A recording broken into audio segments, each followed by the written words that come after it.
Nila lang guys. Busy ka rin ang tawa guys. So, may kita guys. Yummy.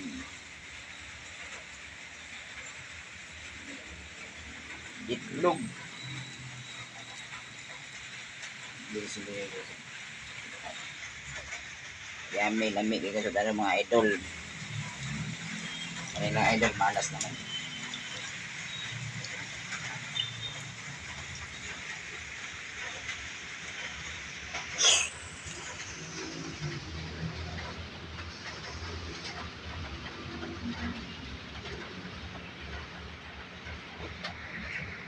Morning kung titihan guys. Area.